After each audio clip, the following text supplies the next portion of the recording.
Un premier élément, me semble-t-il, qui est important à signaler, c'est que le fameux tribunal d'arbitrage, donc qui s'appelait dans une première version ISDS et qui s'appelle maintenant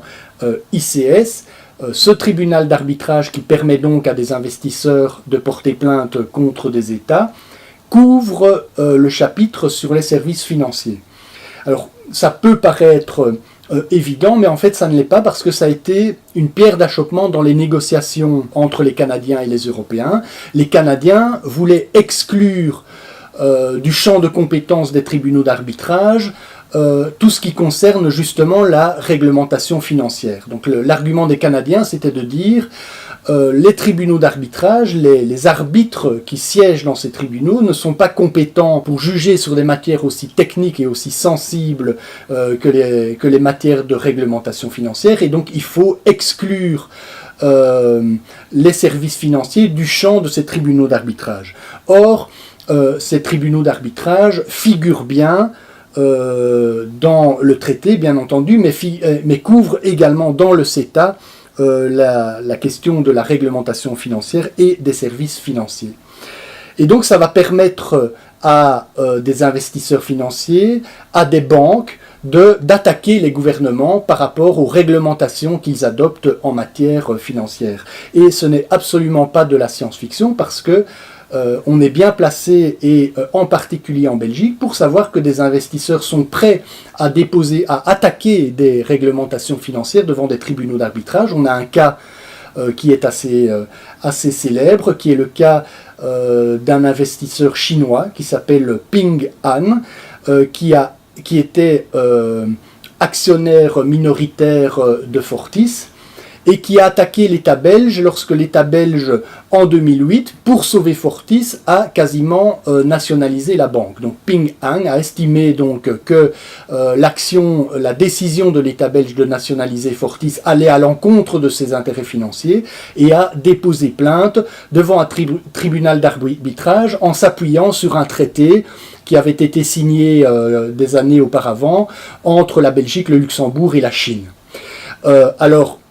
Aujourd'hui, le jugement a été rendu, Ping An a perdu, c'est-à-dire que les juges ne lui ont pas donné raison, mais l'État belge a quand même dû payer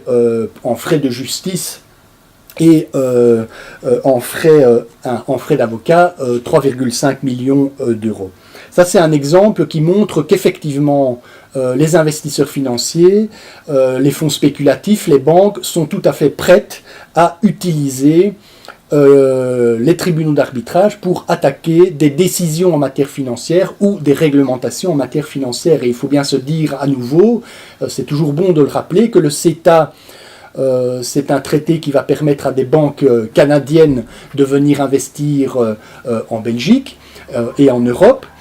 et donc éventuellement de contester des réglementations adoptées en Europe, mais que ça va surtout permettre aux banques américaines de venir investir chez nous. Et on sait bien que les banques américaines ont de très bons cabinets d'avocats d'affaires qui vont certainement être très imaginatifs pour trouver des raisons de s'attaquer ou de critiquer les réglementations financières que l'on peut adopter en Europe. Il y a un autre exemple qui est moins connu que celui de Ping An d'attaque d'investisseurs financiers contre un gouvernement par rapport à une décision en matière financière. Ça s'est passé en Tchéquie en 2001. Qu'est-ce qui s'est passé en 2001 en Tchéquie? Il y a eu une crise bancaire et l'État tchèque a dû sauver une banque tchèque. Alors, un des actionnaires minoritaires de cette banque était un fonds d'investissement néerlandais qui s'appelle Saluka Investments. Alors, ce fonds d'investissement a en fait reproché à l'État tchèque de ne pas avoir sauvé la banque dont il était actionnaire. Ce fonds d'investissement a estimé que alors que la banque était tombée en faillite parce qu'elle avait été mal gérée, l'État tchèque aurait dû nécessairement sauver la banque, ce qui lui aurait permis à ce fonds d'investissement de sauver une partie de ses billes. Et là, à la différence de ce qui s'est passé avec la plainte de Ping An contre l'État belge, le tribunal d'arbitrage a effectivement donné raison à ce fonds d'investissement néerlandais et le gouvernement tchèque a dû payer une amende de 236 millions de dollars à ce fonds d'investissement. Alors c'est intéressant parce que ça montre d'abord que si une de ces institutions financières obtient gain de cause, ça coûte extrêmement cher au gouvernement, ça c'est une première leçon, mais surtout ça montre que l'on peut utiliser le tribunal d'arbitrage pour tout et son contraire. Dans un cas, Ping An attaquait le gouvernement belge parce qu'il avait sauvé Fortis et lui avait fait perdre de l'argent, et dans l'autre cas, l'investisseur néerlandais a attaqué l'État tchèque parce qu'il n'avait pas sauvé la banque.